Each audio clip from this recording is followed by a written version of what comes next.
please join me in welcoming Professor Agawu.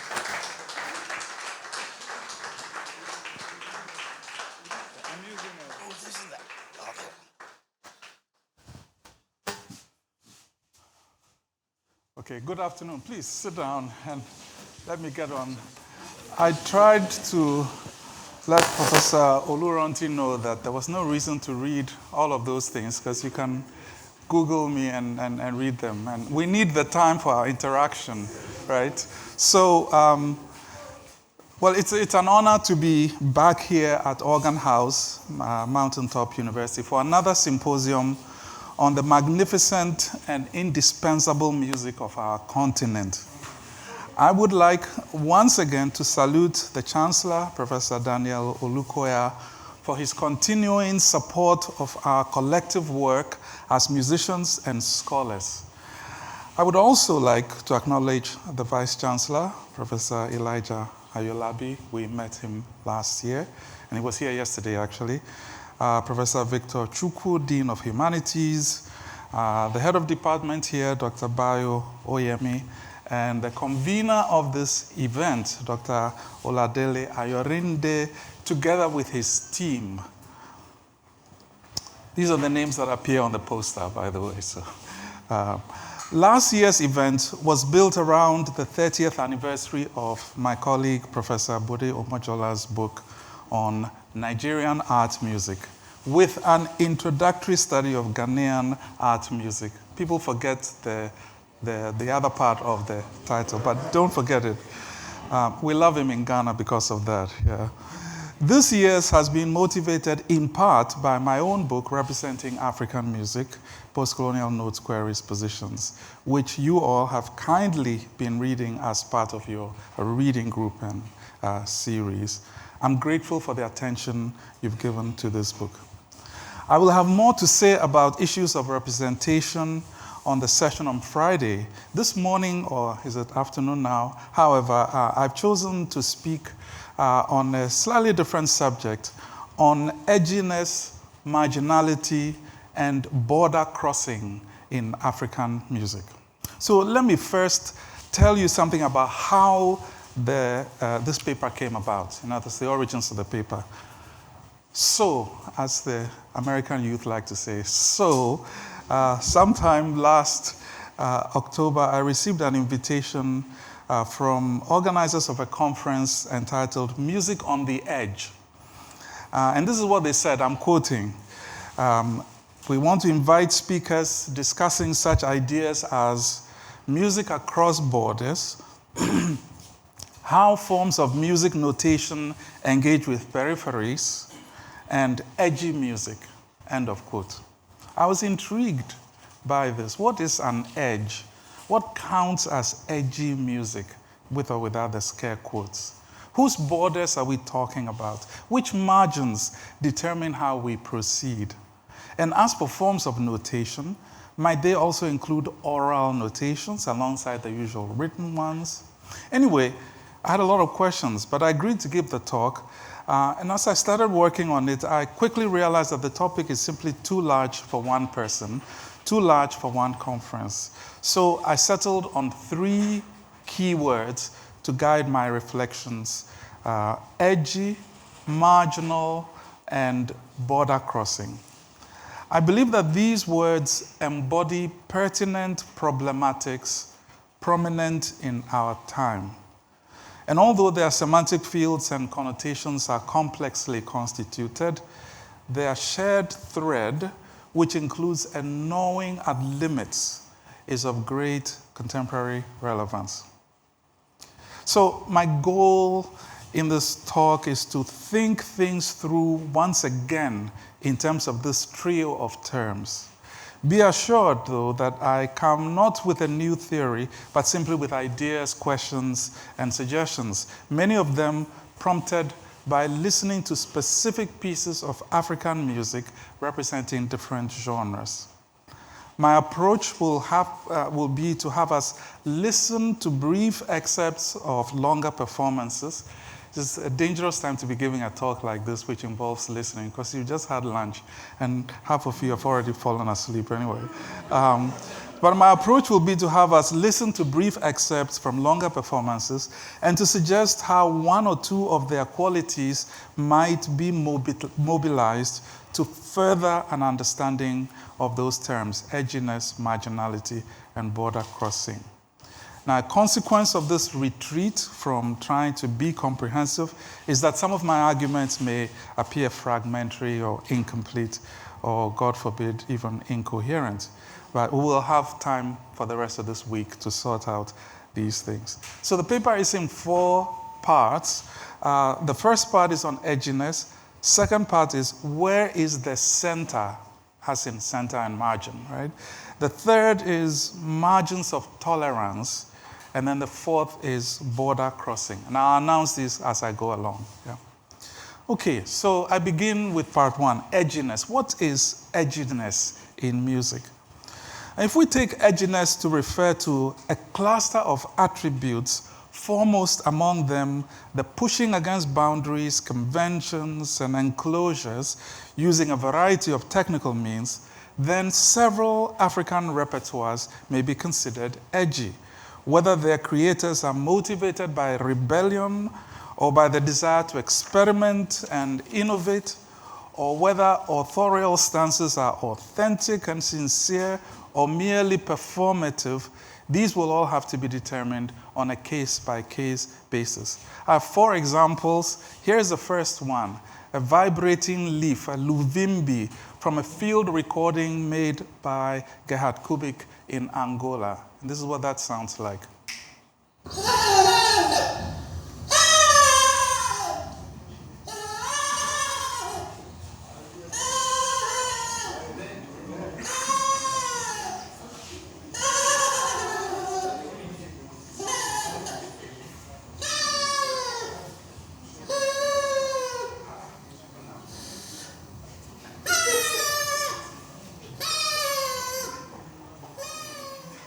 See, for some of us, this is a real African music, isn't it?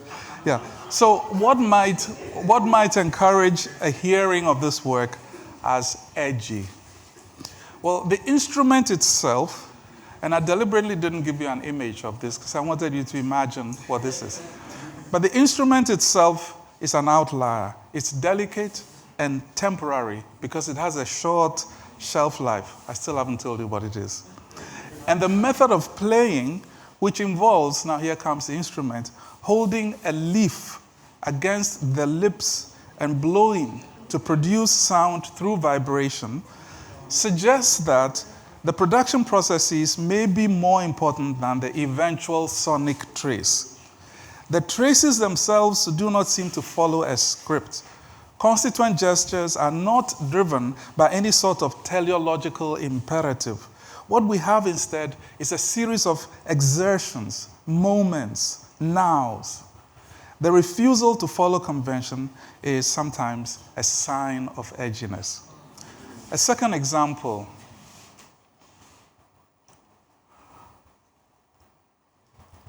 So this is from a field recording by Hugo Zemp, and it's a woman from the Dan ethnic group of the Côte d'Ivoire, and this is what she is doing.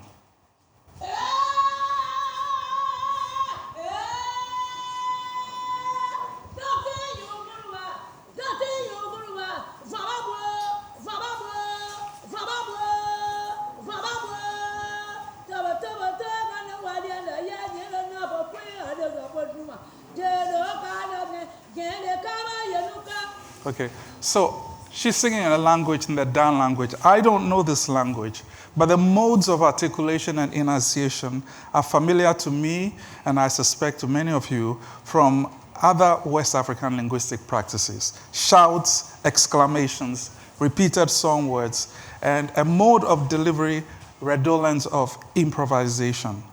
This mode of solo expression engendered by death is quite common. This is a woman who is mourning her deceased husband.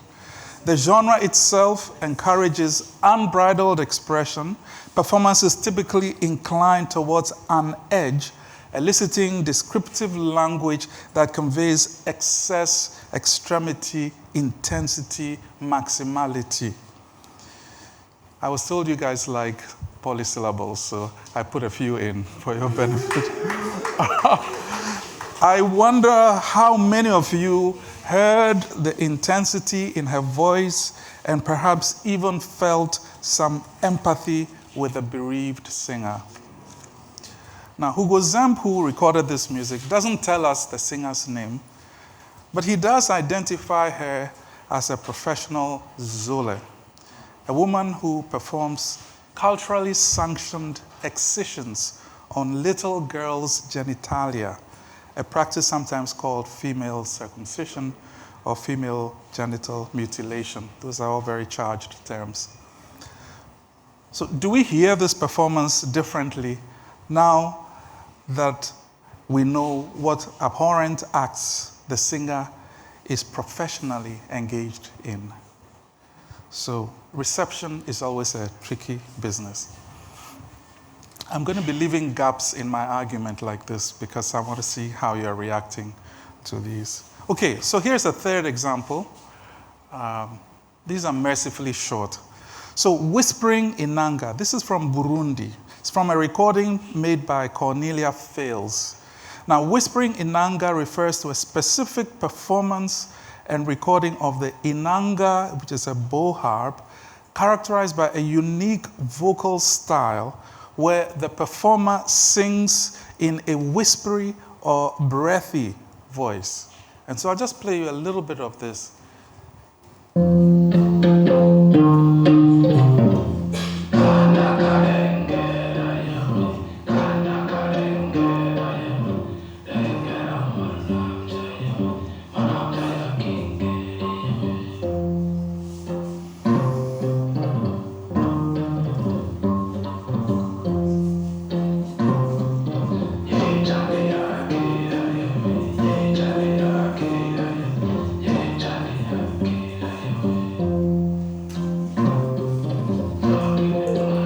And so on.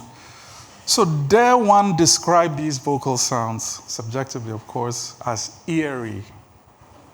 Whispering is a mode of denial, a denial of the decibel level of regular unmarked speech. Whispering registers departure. It engenders a longing for normality.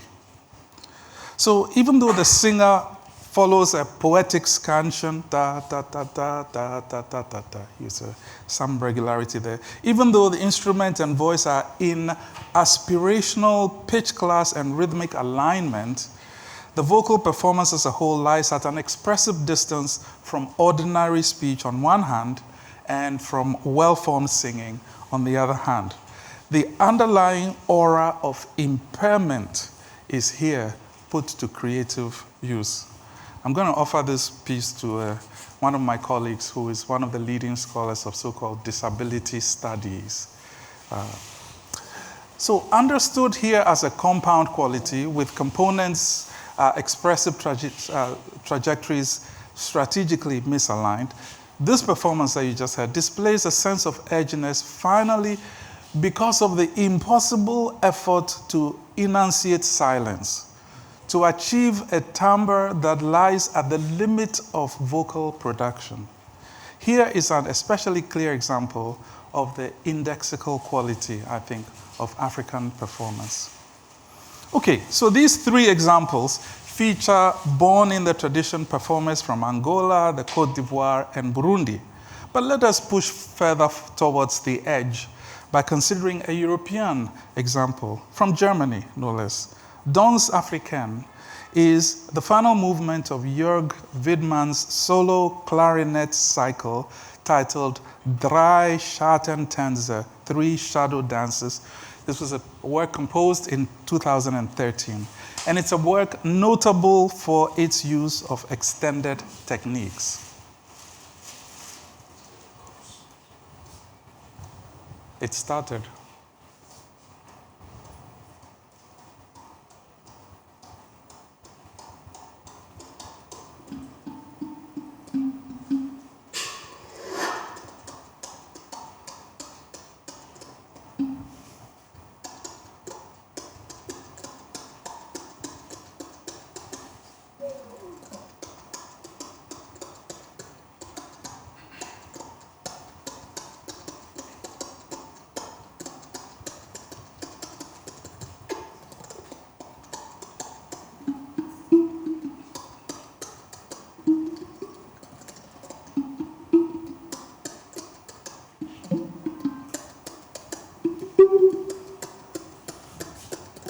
This is a serious work, by the way.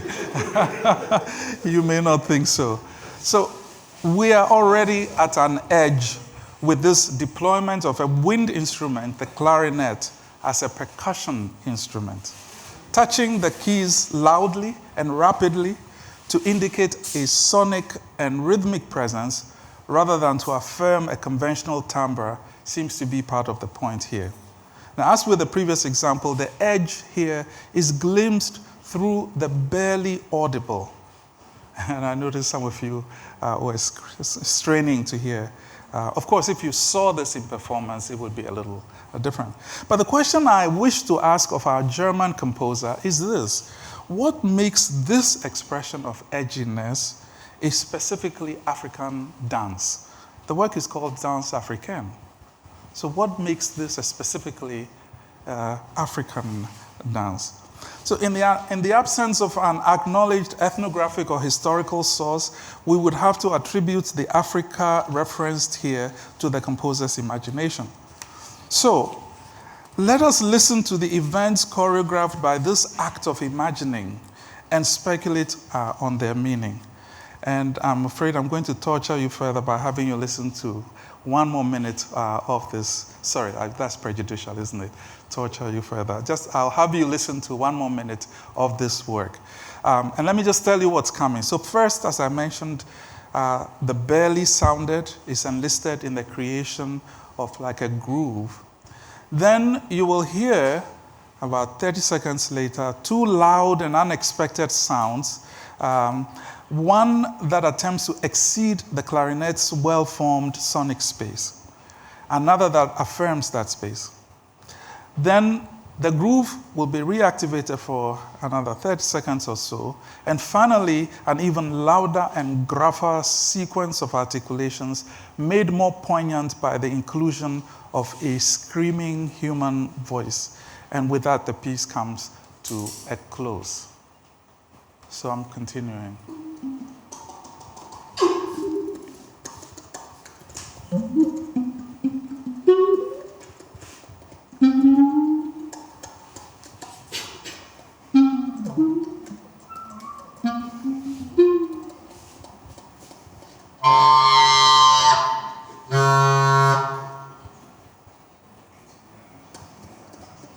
We go back to the groove as before.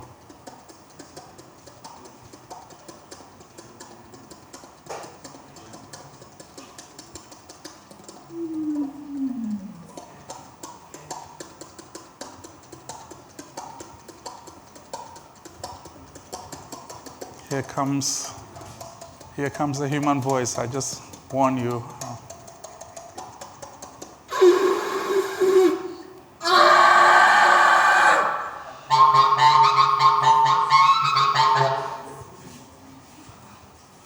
And that's how it ends.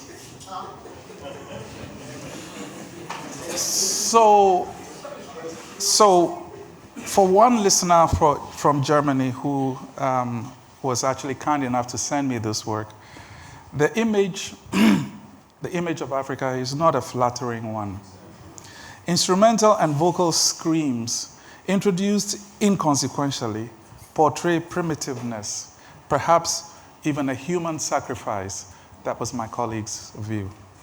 But whether or not you agree with that hermeneutic reading, we need to acknowledge that edginess may have a dark side, that it may be recruited to produce a document of barbarity. Again, once the door is open to the subjectivities of reception, you never know where the hermeneutic effort is going to lead. What is considered edgy depends on one's point of view, and points of view are typically shaped by history, culture, memory, experience, even desire. So we are back where we began. To make sense of our world, including its musical products, we invariably activate certain primal discriminatory capacities, discriminatory in both a functional sense of registering difference and a discriminatory in a more prejudicial or critical sense. So that's the end of part one. I'm going to part two of my talk now. So where is the center? If those ones are edgy, Where is the center? Can you still hear me? Okay, good. Thank you. So attributions of edginess and marginality presume the existence of non-edginess and non-marginality. So what is the nature of the non-marginal or the non-edgy in African experience?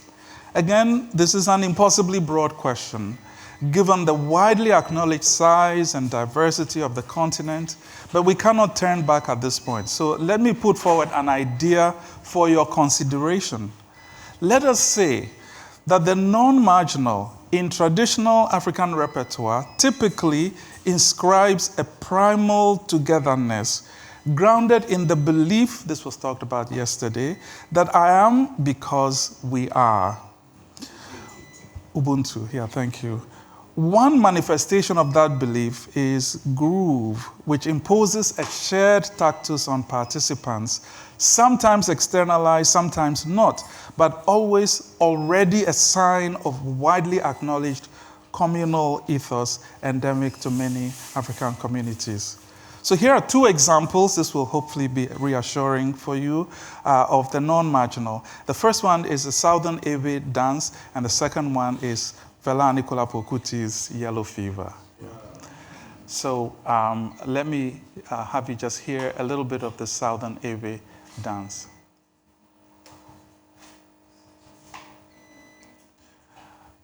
My playlist got scrambled, so I have to look for them individually. Yeah? Here we go.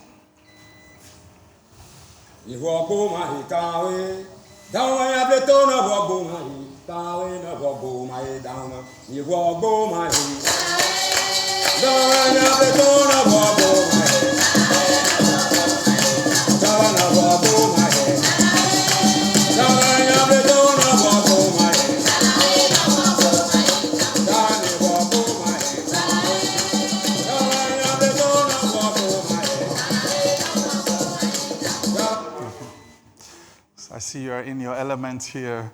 So among the notable features of this music are first, the disciplined plurality that enables this public production of mellow rhythms. Second, a choreographic supplement materialized as formal dance or informal movement. And third, gaps left in the textures intended to be filled in by participating observers. Now, in the Southern Ebe communities in which it thrives, Agbaja, this dance, fits ascriptions of non-marginalized and non-edgy. Non-marginalized in the mundane sense that Agbaja is one of the key expressions of identity and belonging, and non-edgy because this dance music anchors and it settles. It does not unsettle. There is, of course, room for lead drummers to display their prowess and reach heights of virtuosity, but such improvisation is normally constrained by known procedures and recycled idioms. There's more to say, but I'll go on to another example. This is a less straightforward enactment of the non-marginal marginal dialectic or the non-edgy edgy dialectic. It is, I'm citing this example from Fela. To make this claim, that is to say that there is something centered here, to make this claim is to risk going against the by now conventional association of Fela with only one side of the dialectic. Fela signifies extremities, exaggerations, and outside-the-box activity. Indeed, Alaba Olesami describes Fela as someone who, quote, lived on the edge, end of quote. But I know that in one of the papers we heard earlier, that the idea of edginess was sort of challenged a little bit, so I'm glad to have had that anticipation. But there's a significant non-edgy quotient in Fela that aligns his music with centers rather than margins. We can hear that in a piece like Yellow Fever, Fela's critique of skin bleaching. If we separate Fela as lyricist from Fela as musician, we obtain, I think, a more complex profile of his centeredness.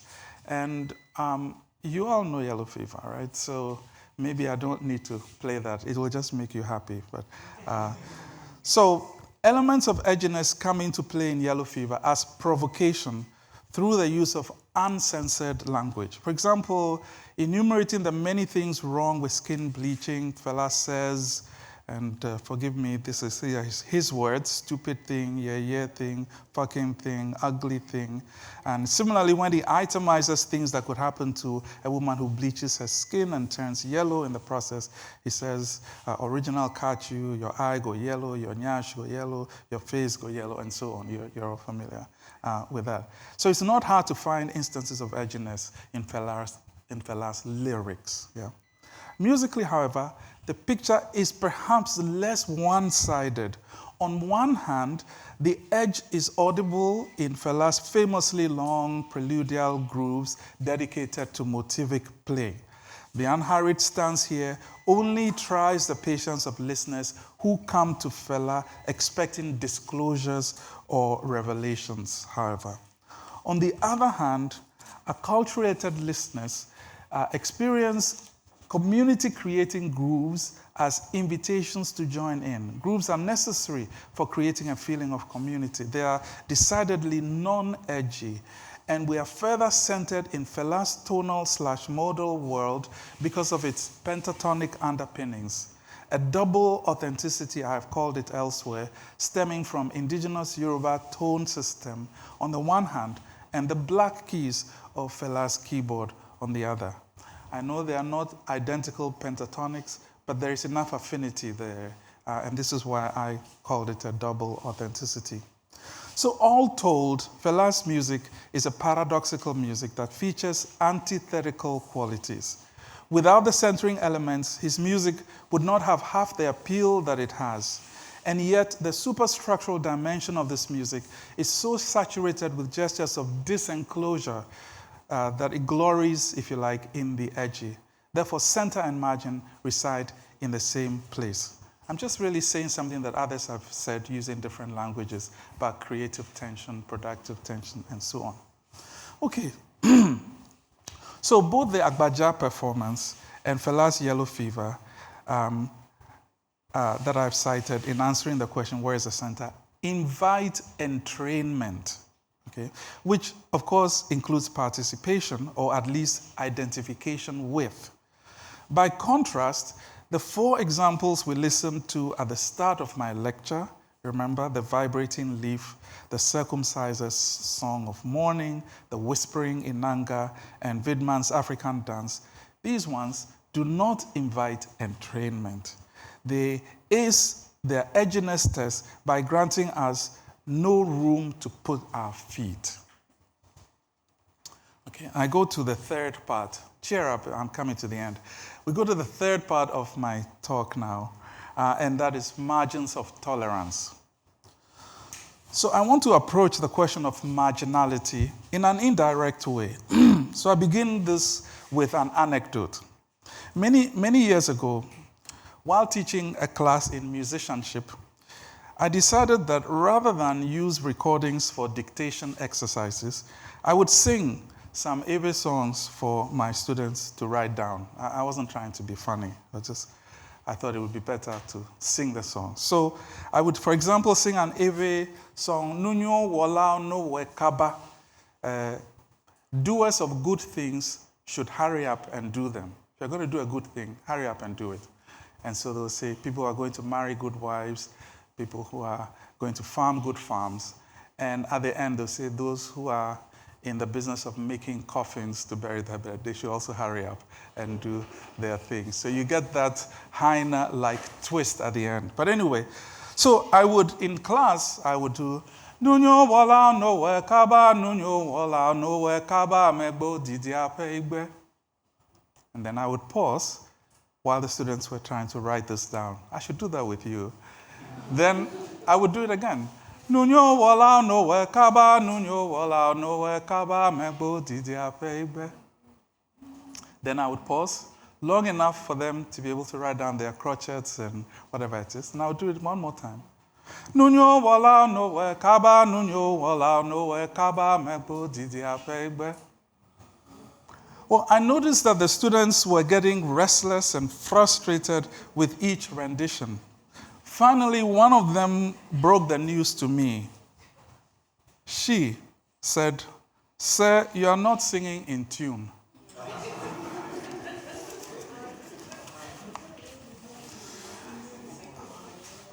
When my students decided that I was not singing in tune, it probably didn't occur to them to interrogate their own sense of what it means to be in tune.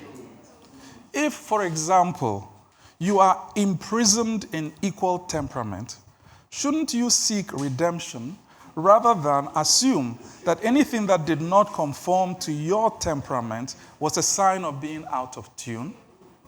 I know I'm preaching to the choir here. Nor did it occur to my students to consider the pressure that speech tones might exert on the melodic contour for native speakers producing these songs. They wanted a fixed object, one that was sonically frozen, one that could be reproduced mechanically. Now, judgments about being in or out of tune would ideally be based on a theory of African tone systems. One scholar who studied tone systems across many African musical idioms is Kubik, to whom we owe the evocative phrase, margins of tolerance. Kubik uses this phrase, margins of tolerance, to describe the acceptable range of physical or acoustic variation within which a musical element remains recognizable to practitioners. This allows him to address phenomena such as neutral thirds, blue notes, equiheptatonic scales, and so on. Now, the notion of margins of tolerance immediately suggests, at least to me, the presence of an outsider. As far as I can tell, indigenous African musicians, singers, xylophone players, one-string fiddlers, mbira players, etc., have no need to talk about margins of tolerance. The ostensibly expanded conceptions of intervals, the non-singing in tune, as my students would say, are not necessarily deviations from some pristine norms. They are the norms themselves. There's another side to this discussion, which is I'm not trying to imply that there's no room to say that something is in error. But this idea of margins of tolerance, which Kubik introduces, basically wants to say, okay, Africa is just free, right? It doesn't matter. You can work, with any sense of interval that you have. It's just a bigger one than those who do the civilized stuff on the piano. Now, my claim that these are the norms rather than deviations from some imagined norms, this says nothing about musicians' ability to distinguish wrong from right, but the meta-language in which corrections are made during rehearsals or performances, although often metaphorical in nature, is not compromised for technical accuracy, nor does it carry a sense of accommodation or apology. Flattened sevenths or thirds trapped between major and minor, which show up on the erstwhile colonizers' instruments of calibration, are not tolerated as one would tolerate a wayward child. They are part of the system. Whenever boundaries are crossed, performers recognize such transgressions immediately. My point here is to alert you to the politics behind the use of the word margin in that phrase, margins of tolerance. Time will not allow us to dwell on African tone systems, but let me just play you two very brief examples that may well tempt some of you to use Kubik's iconic phrase. First example, Banda Linda Horn Orchestra from the Central African Republic. This is one of Simha Arom's recordings.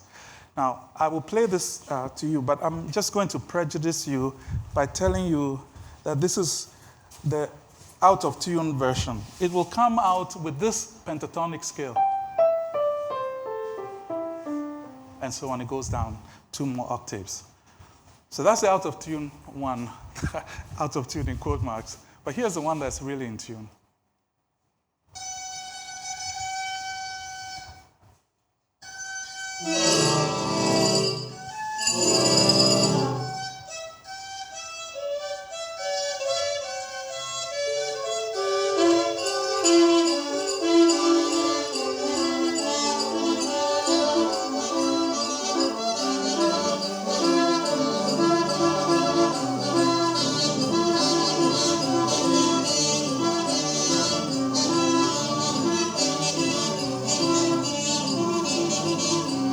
so on. So we're in that field, right? So margins, I remind you, are made. They are not given. They are constructed according to interests that serve someone and that are invariably shaped by programming. They are negotiable. Marginality is a value we confer based on our evaluation of the workings of a system. Perhaps the invocation of the phrase margins of tolerance says more about users of that phrase than about the phenomenon being described. And I remember giving a talk using that same example somewhere in Amsterdam years ago. And when the person heard what I'm calling the correct version, the Banda Linda version, how can that be? How can that be pentatonic? There's a tritone in there because one of the C's was closer to a C sharp, in his reckoning. That's how bad his imprisonment in equal temperament was. Anyway. Okay, so the final part of my talk, border crossing. So every so often, a phenomenon that has been around for centuries suddenly rises to the consciousness of a forgetful public. Such is the case with border crossing, a phenomenon that has been part of the geopolitical history of humankind. Sounds a little bit grand, but which, broadly conceived in music studies to denote the transcendence of boundaries, has recently acquired greater value for music theorists and musicologists. Virtue signaling by framing everything as global these days is the business that many young people seem to be engaged in. Real problems with that. Now, many of us have encountered acts of border crossing in our music history classes. I'm sure that those of you who teach musicology know about motets from the 13th century, for example, where you have these polytextual motets.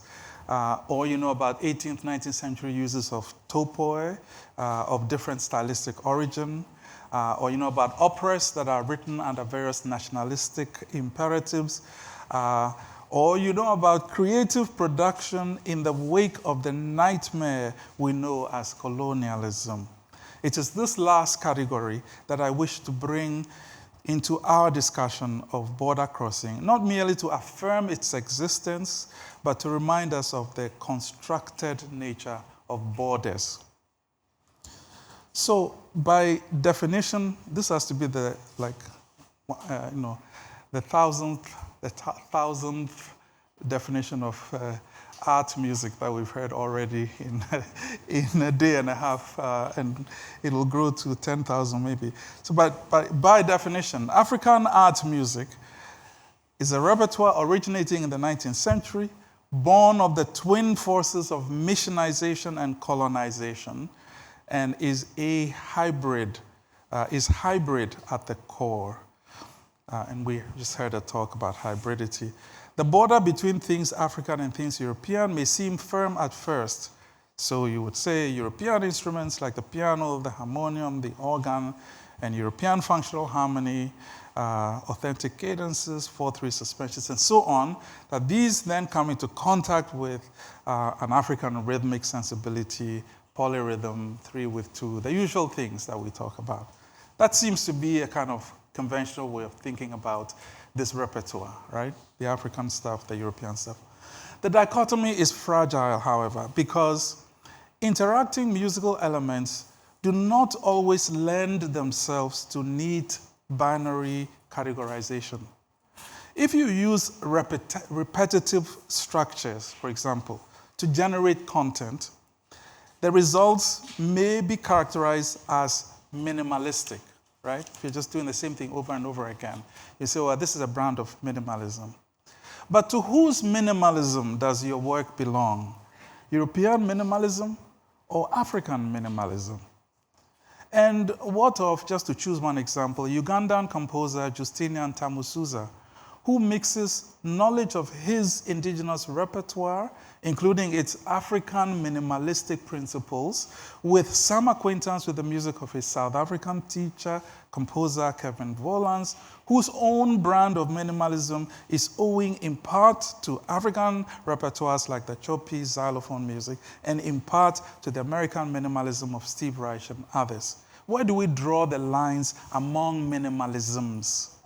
How would we construct a meaningful genealogy of influence on this composer of African art music? And yet, we cannot refuse the first identificatory act, the first conferral of a sign function. And so, we accept, sometimes provisionally, initial acts of distribution into categories like European and African as starting points for further discussion, starting points.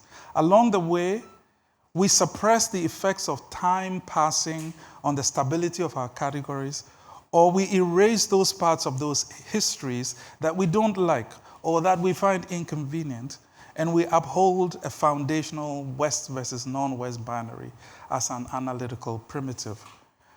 Given this unyielding duality, we reach for a label like hybridity. Hybridity from whose point of view? And as distinct from which non-hybrid works?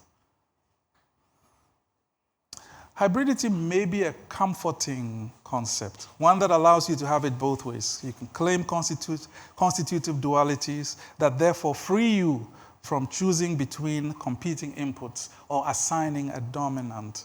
And yet, between the erased histories of individual components and the violent hierarchies that attend their ostensible cohabitation, hybridity as a characterization of certain African works is suspect. So here are 3 compositions ostensibly featuring acts of border crossing. And my question is, how does one listen to a work built from competing premises? How firm are the borders? And who finally owns the bridges? In the creative realm, is border crossing a separate or marked activity, notionally distinct from non-hybrid composing, or is it perhaps a feature of African quotidian life and discourse?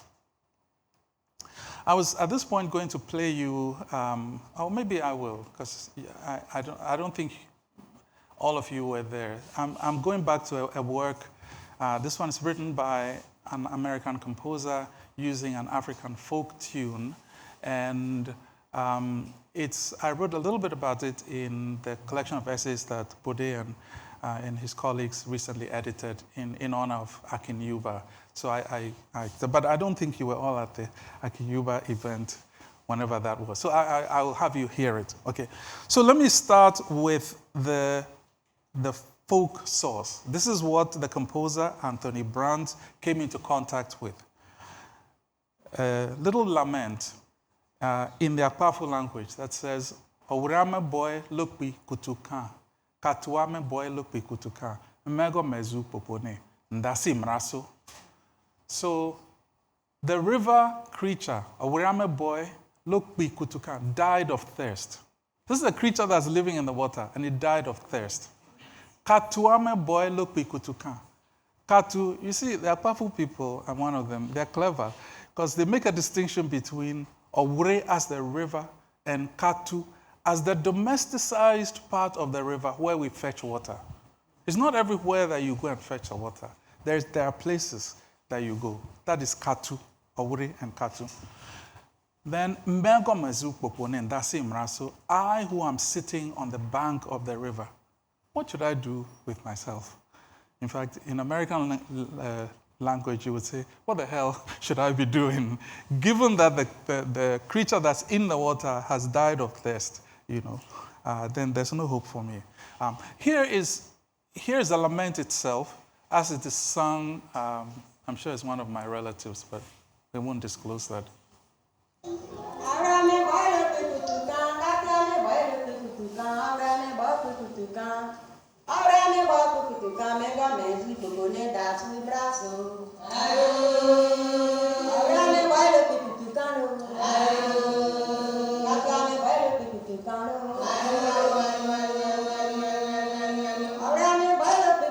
She just repeats it, yeah? Okay, in the interest of time, I'm going to stop that. And here comes Anthony Brandt. Same song, but this is what he does with it. Art music. Oh, sorry. That's not her. Yeah.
So, I don't know what you made of that, but there are three features to notice. One, the Brandt setting is considerably slower than the original folk song. This seems obvious.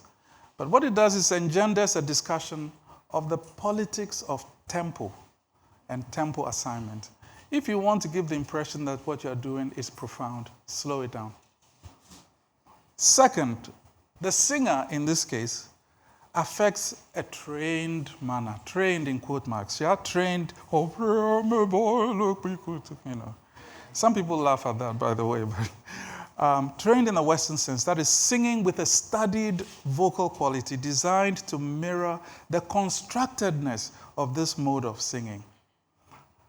But my aunt who was singing the first version was not doing anything silly like that. And the third feature, the use of a chamber ensemble, you heard those instruments, in contrast to the original Akpafu lament for voices only. So like Bartok before him, Brandt, this composer, swallows his folk source whole. So at no point in the unfolding of this setting are we without a folk aura.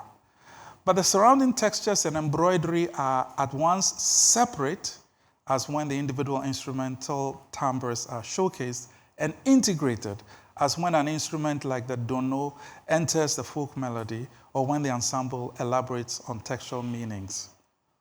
So what is the ultimate effect of Brandt's strategy in setting this Akpafu lament? Are we left with a residual dissonance between the lament and Brandt's cosmopolitan textures, or do we sense a compatibility between the two kinds of material? Are the borders upheld or erased? And those are rhetorical questions for the Q&A, which is coming in another 5 minutes here. So finally, and I always leave the best for the last, Joshua Uzoigwe's Masquerade, which is written for two instruments, a quintessentially European instrument, if you like, the piano, and an equally quintessential African instrument, the Iyalu, or talking drum. Both instruments come from different worlds. Each carries considerable symbolic baggage, and here is just a taste of Joshua's sound world. Make sure that I find it.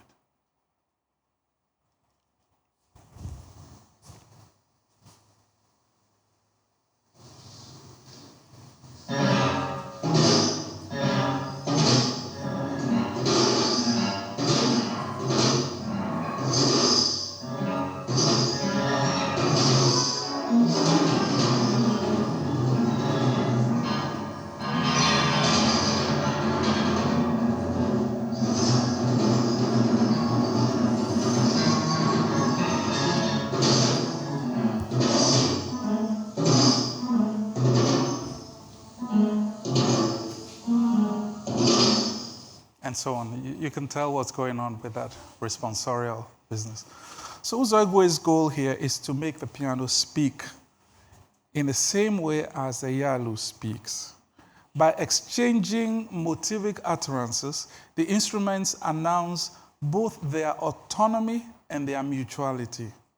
But this apparently unyielding duality cannot represent the final stage in our conceptual exploration because it ignores what is by now, historically speaking, the regular use of both instruments by various composers, Iyuba, of course, Omojola, Owaje, Oluranti, and so on. The duality must yield eventually to a single entity, a compound entity, perhaps. So what I worry about are facile invocations of hybridity in connection with a work like Uzoegue's Masquerade to register a certain, presumably double consciousness. This is not to deny the obvious fact that the two instruments obviously have different histories and belong to different symbolic economies.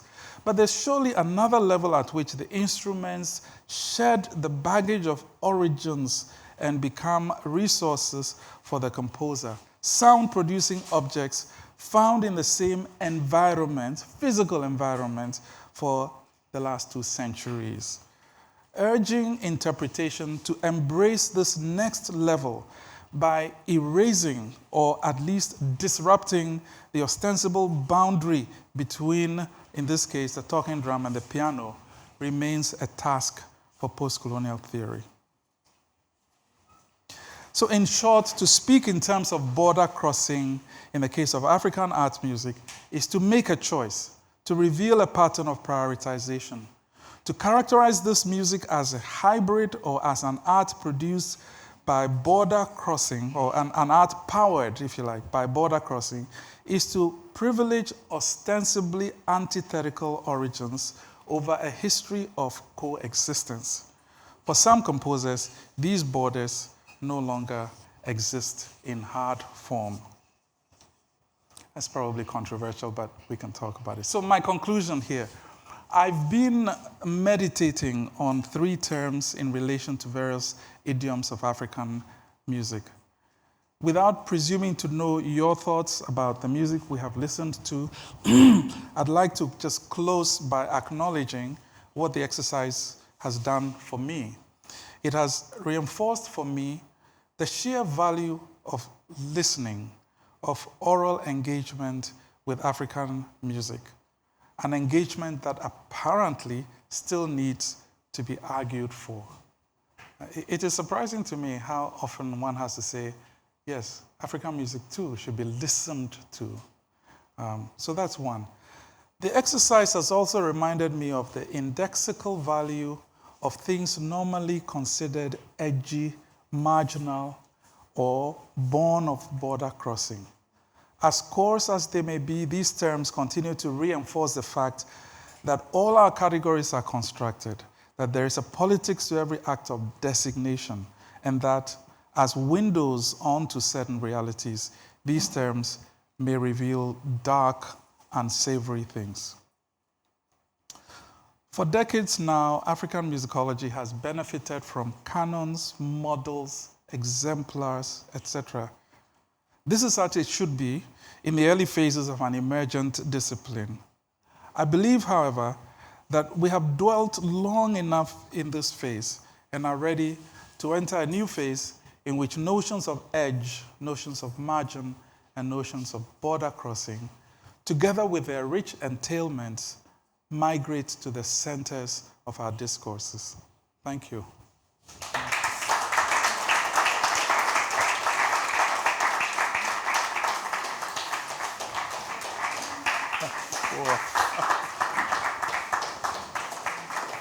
Thank you. Another round of applause for our professor, please.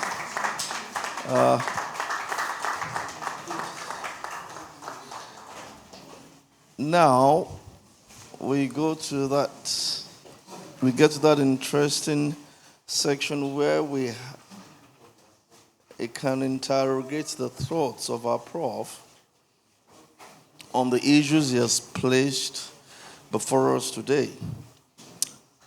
So, do we have questions for him?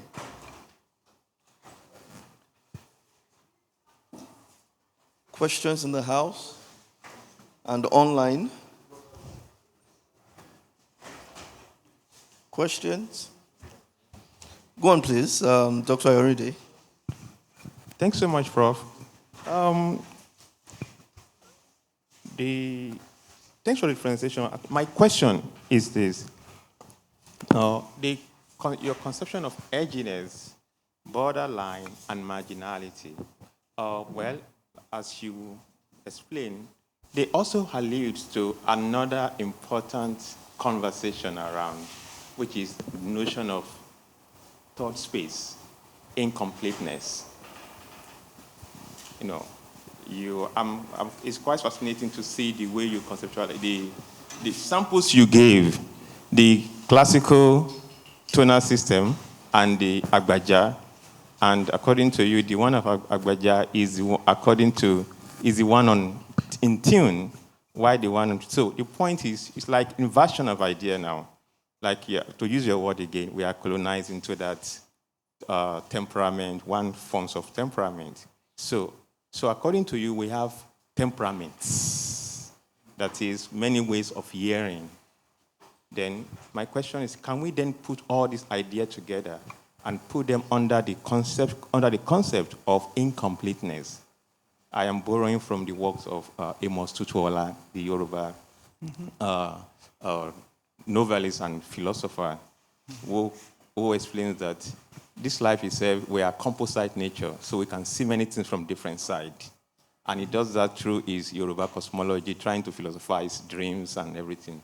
Yeah, and recently, scholars have taken up that work. Francis Nyamjo, Achille Mbembe, they have reconciled that particular idea within the post-colonial African space. So I'm throwing this to you now. Do you think this conception of edginess belongs to that post-colonial discourse of incompleteness?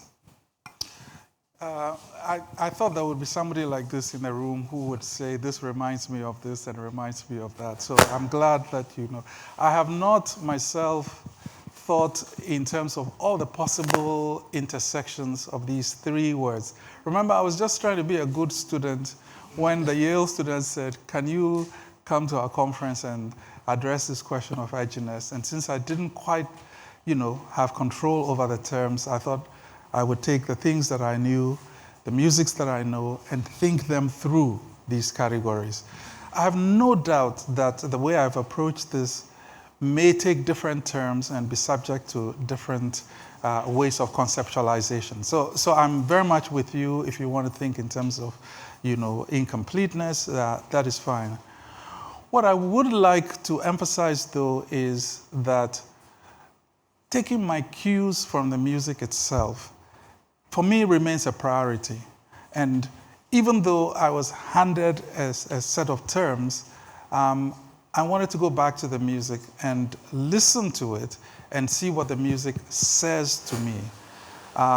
So many people are working now in the opposite way.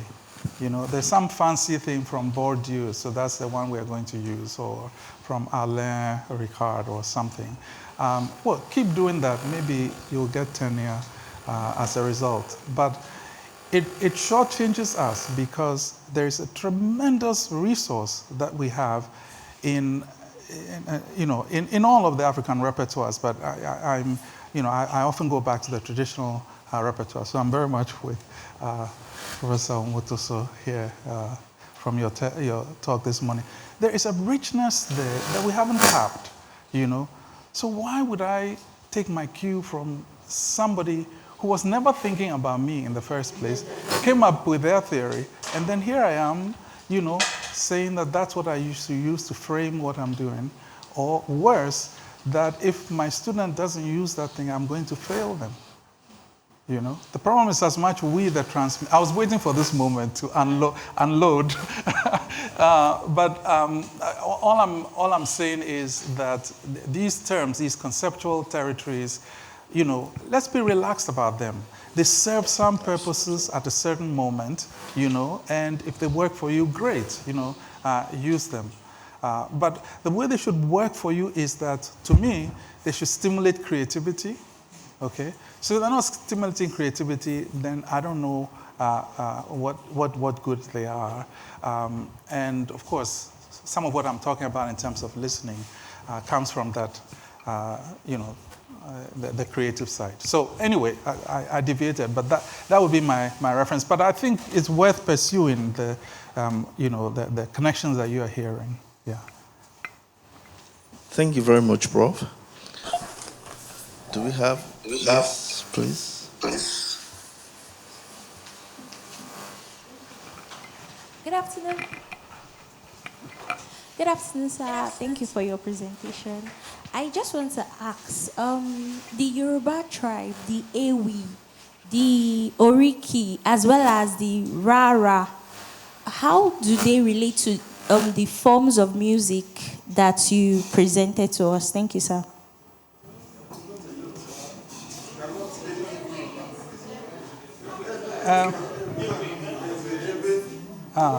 For instance, Ewi is like a Yoruba chant. Then the Rara, that's like a spoken word, like chanting and singing together. Yeah. Thank you, sir. Yeah, you asked a very good question of someone who cannot answer, but also in a place where there are many people who can answer. So I don't know which of our Yoruba experts here would like to put it.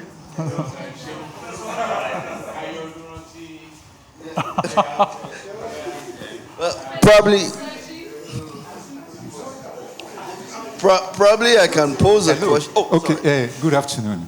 The way she asked the question, she strained the question to Prof. That how are these related to what he was saying? Is that what you asked?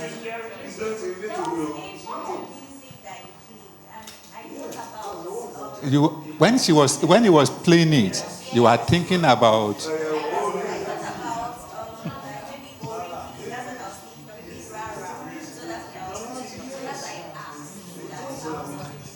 Okay, even in Yoruba music, we have some introductory aspects of it.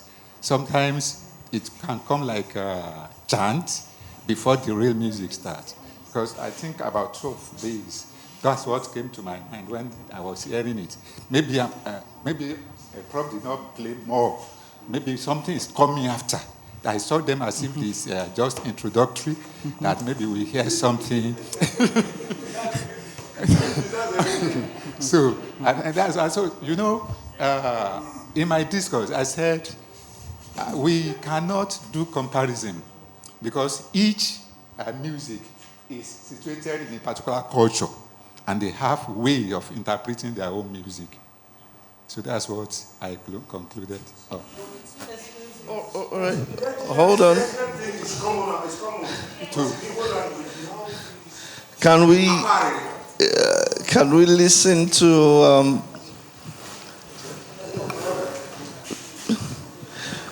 because she knows about heightened speech culture. So I think that's probably that might give us a key to this. Even though I was trying to doze off at a point, but I picked quite a number of knowledge from your speech. I want to interact your presentation, sir, from the semiotic perspective. First, the word edging. Then you took us to the imagination. Then border crossing. Quite indexical. The 3 terms. So this is very good, sir. Thanks for taking us around. Then back to the lady. She didn't put her question well. And she sometimes mixed the link. Ewi, in the first place, let me start from there, is poetry. I'm from Yoruba Studies, and I'm in oral literature performance studies. So Ewi is poetry. And we have varieties of it that musicians use. And in some of the examples of the music or the sounds that you gave us, we could pick some similarities of the Yoruba, like the Esa chant, the Ijala chanting mode, which is not in the class of poetry, but rather chanting mode. So the chant modes are the Ijala, Esa, Rara. So the Rara you mentioned are of different types. We have the Rara Oba, the Rara and Oku, which is dirge. I also saw something like that in the examples he cited or he played for us.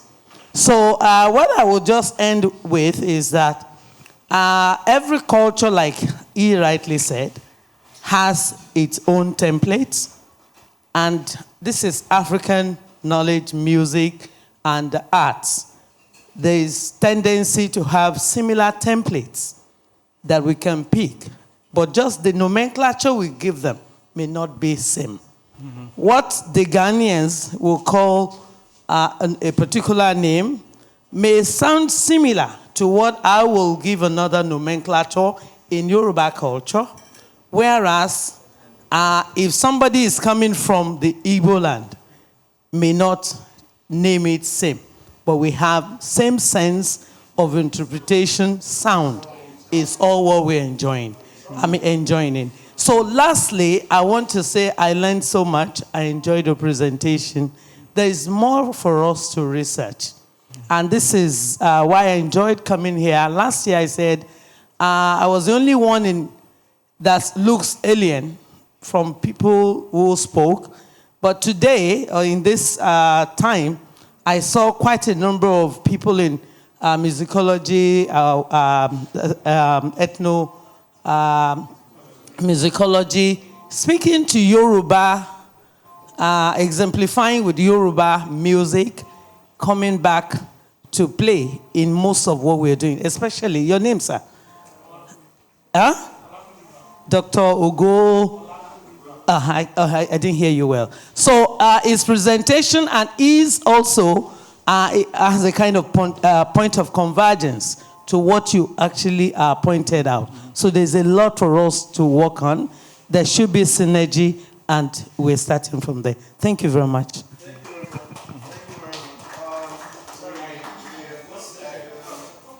Sorry, okay. I don't want to, take the attention away from Professor Agawu, but I think that was a very good question she asked. I think basically she's asking whether, in what ways could the premises of Edginess move? Mm-hmm. For example, within the context of the musical performance itself. Last week I interviewed somebody who was doing Esha. And one of the things they do in Esha is to recall the dead person, Okukwipe. Maybe someone dies mysteriously, and they want to find out whether that person was harmed. So they would do Okukwipe. And some of the chanting that I had that day were very edgy, even though it's still within the framework of the Yoruba chanting tradition. So in what ways could those premises shift, for example, culturally, contextually, musically, or in the context of performance? So thank you. Thank you very much. We have Professor George Dorr, who has a question for Professor Agawu. Online. In the interim, Professor Agawu, I have a question for you. You said something about the value of the exercise, the value of listening. And one thing popped out as you played those examples. The initial examples were basically vocal. And then the clarinet thing came on. And what popped out for me is this. How well have we valued text as music? Because that's what popped out for me in the first three samples.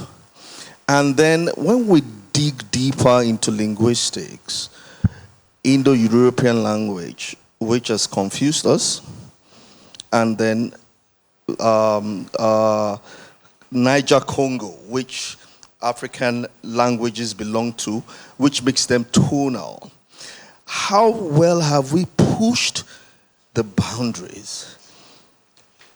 I mean, that was what popped out, that how do we think a lot about text? Because the text is musical by itself. And then the sound is so different from French and all that. Is that something? Because when you play those samples, a lot of people here didn't feel comfortable with them. Mm-hmm. They didn't feel comfortable at all. Whereas I was hearing the music in the text. Okay, yeah, I'm glad they didn't feel comfortable, because that's part of the point, right? This is music that's pushing, this is at an edge. But let's not exaggerate what this modest exercise was trying to do.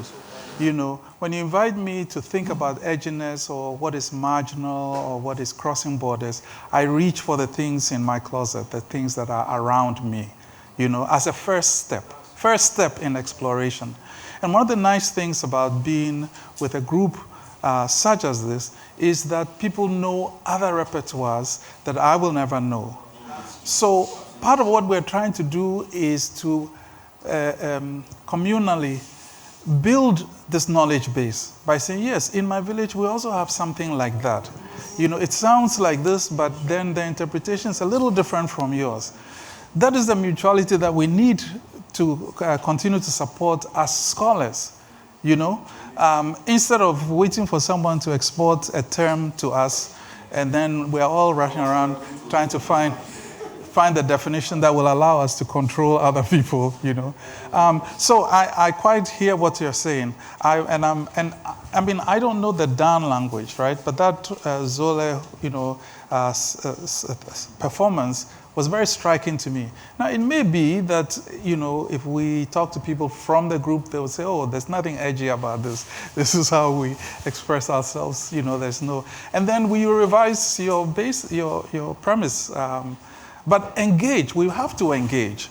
And this is for me where, sorry, let me just make this other point because it's a lot of what my work has been about. When I was writing my book called The African Imagination in Music, of course, I started with things that I knew. And then Nketia, many years ago, had told me, after I wrote my first book on African music, the one on Ewe rhythm, he said, you know, that one, your book is okay, but there's a lot more music out there, you know? And I then went about doing a lot of listening to music around. I mean, the recorded legacy for Africa, I say this all the time, is incredible, you know? Somebody is telling you, no, don't listen to that other music because you didn't do field work there. It's not, you know, just go to that one village and do your thing and come back and write a narcissistic ethnography, you know? I reject that. So this is very much, you know, part of what this is showing. I'm wading into territory that I'm just engaging with as an amateur or as a listener, but with some baggage from another African tradition. And sometimes I get it right, and sometimes I don't, you know. So methodologically, and let me also say, because I know there are students here, we have some deep challenges in music education on the continent, no question about that. And I'm for being pragmatic. So when you're taught something and told this is what is going to be in the exam, go and write that thing that's going to be in the exam that you were taught, right? Don't say this one is wrong. But if you are going to continue to develop as an individual scholar, then you have to read critically, you know? Yes, and interrogate. So anyway, that Thank you very much. I know a lot of people have questions here. We are lucky we are here. We can engage Professor Agawu later on. We'll take the last question, which goes to be online for obvious reasons. We have Professor Okwade.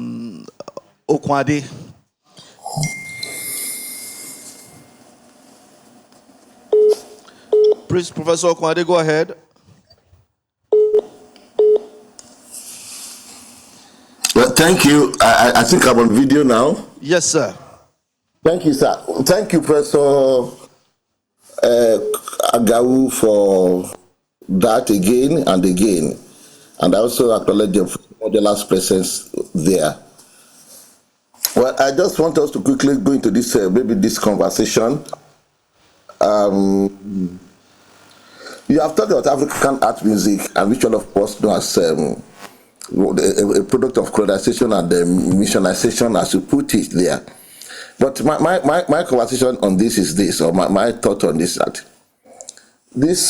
all the things we have under African art music, from that end, we follow some rules. There are guides for us to do before we start writing or performing it. Do we have, or can we also categorize some of our music, traditional music, indigenous music, under such music? For instance, Professor Marginality just mentioned the Sha music, and the one he interviewed, and I'm a bit familiar with that. That there are steps, there are rules that guide the performance of some of these that are purely indigenous. Do we just stay only on the byproducts of colonization, missionization, formal training of music in our conservatories or in our schools, in our colleges, as just art music? Because art music. Can we also look into some of our indigenous music that also follow certain rules? Because it's really a conversation that just started recently. This came when I was having the Yam Festival a few years ago, that why should we not look at this indigenous music that also follows certain rules, that you must also learn them. If you miss one step, they will know that, oh, this one is not there. If you do this one wrongly, the expert will know. That's my input here. Yeah, can I answer that just briefly? So it is impossible to repeat a performance if you are not working under some constraints. The fact that I can sing a song today and sing the same song tomorrow and the day after means that I'm operating under certain constraints. And you can call those rules. They could be written about, they could not be written about.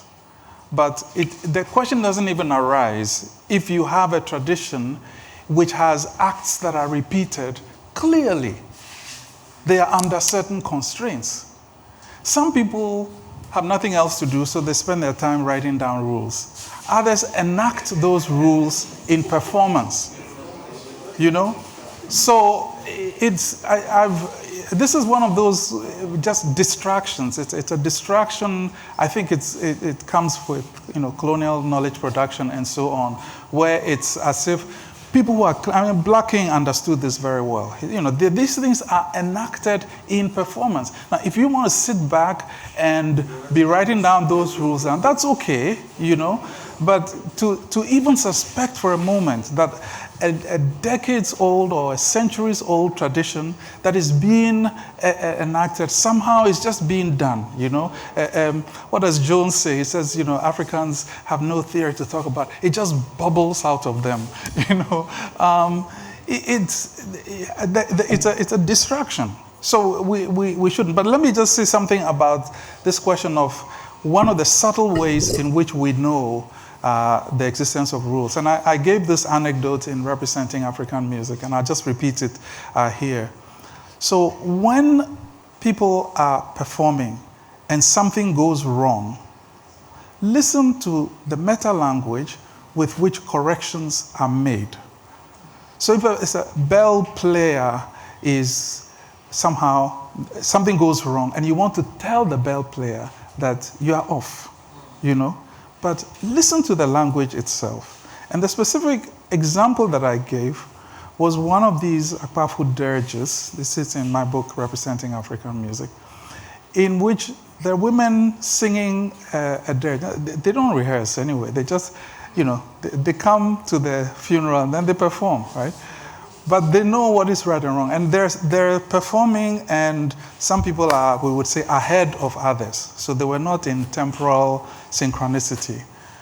And if you listen to the language they're using, we goro, onko sombo kaburikon, translate this, you get a very rich set of perceptions. She has not fetched the song. She has not carried the song. She will take it to the throwing away place. You call it a cadence, because the British said you should call it a cadence. But a throwing away place, that's beautiful. This kind of meta language, which you have to listen to quietly with the musicians. In fact, eavesdrop on what the musicians are doing, so you can hear it. But if you start to elicit it, they will tell you what you want to hear, But to eavesdrop, all of this is showing a level of intellection that is very high. But we've sold ourselves short, by constantly importing theory. In fact, I think we should ban theory. A round of applause for Prof, please. Thank you. A round of applause for Professor Kofi Agawu. Can I crave your indulgence? Can we rise to our feet and acknowledge him? Please. Thank you very much.